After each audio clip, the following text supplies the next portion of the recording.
مطالعے کی عادت ہمارے ہاں ختم ہوتی جاتی ہے. اس کی ایک بنیادی وجہ ہے وہ جو میرے محبوب جنرل ضیاء الحق تھے.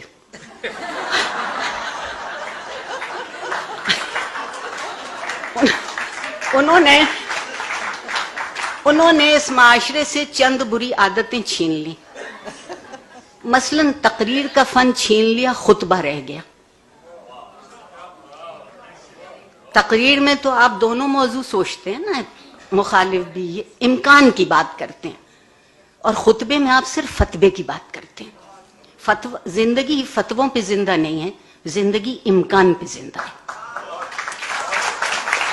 دوسری انہوں نے جو ایک اور کمال کیا وہ یہ کیا کہ کتاب سے رشتہ ہٹا دیا. کیونکہ ان کے خیال میں گناہگار ایک ان کی مجلس میں شریک ہوئی اور بزور حکم سرکار بھیجی گئی، اور میں چونکہ اس وقت سگے شکم تھی، سرکار کا نوکر تھی، اس لیے گئی. اور انہوں نے کہا کہ میں استادوں اور شاعروں سے بہت تنگ ہوں. یہ بہت ظالم طبقہ ہے کیونکہ یہ سوچتا بھی ہے اور یہ کہتا بھی ہے. آپ معاشرے سے استاد کا قد و قامت یہ کر دیجئے تو کتاب تو درمیان سے خود بخود ہٹ گئی. کتاب ختم ہو گئی، بحث باقی رہ گئی. اب بحث باقی ہے، بحث پہ فتویٰ ہے، نہ کتاب ہے نہ اس کا مطالعہ ہے. اور یہ ان سے پہلے ایک اور بھی چیز اس معاشرے میں موجود تھی، وہ ہم میں ایک دوسرے کو سہارنے کی قوت اور ہمت تھی، ایک برداشت کی سکت تھی. اب ہم اس لیے بھی نہیں لکھتے کہ جانے کیا لکھیں اور جانے کیا سمجھا جائے اور جانے کیا کہا جائے اور جانے کیا ہو جائے. اور اب تو جو سلمان تاثیر کے ساتھ ہوا وہ ہونا بہت آسان ہے، اس لیے کہ اب ہم کچھ سوچتے نہیں ہیں. کتاب سوچنا سکھاتی ہے. ہم نے بہت آہستہ آہستہ اس معاشرے کو سوچنے سے الگ کیا تاکہ معاشرے کا مادی وجود باقی رہے، معاشرے میں سیاست کا بازار سرگرم رہے، مگر معاشرے کا اخلاقی وجود کم ہوتا چلا جائے.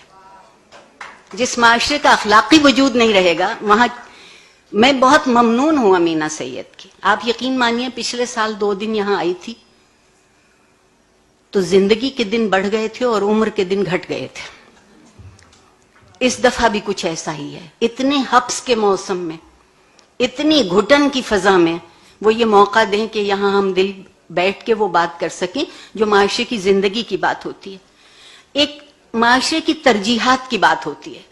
اور مجھے ایک اور بھی شکایت ہے، ہم ہر چیز کی توقع اور ذمہ داری حکومت کو دے دیتے ہیں.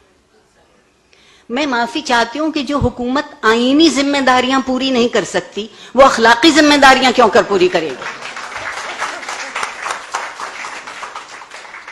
مجھے معلوم نہیں ہے کراچی شہر کا، یہاں بھی شاید یہ حال ہوگا. میری یقین مانیے کبھی میں بھی بچہ بھی تھی اور ایک لائبریری ہوتی تھی اور ایک آنا لائبریری کہلاتی تھی.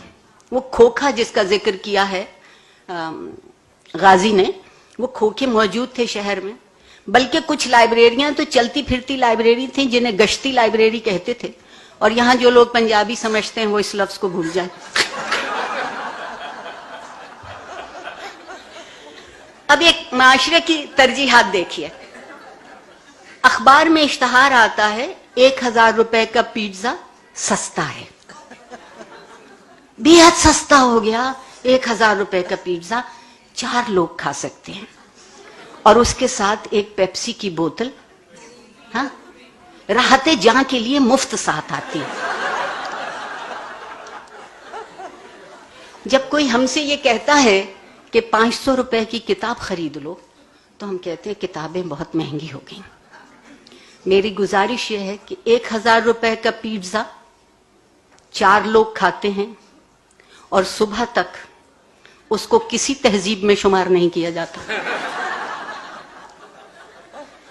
500 روپے کی کتاب ایک شخص خریدتا ہے اور شاید 100 لوگ اس کو استعمال کر سکتے ہیں اور وہ ہمیشہ تہذیب میں شمار کی جائے.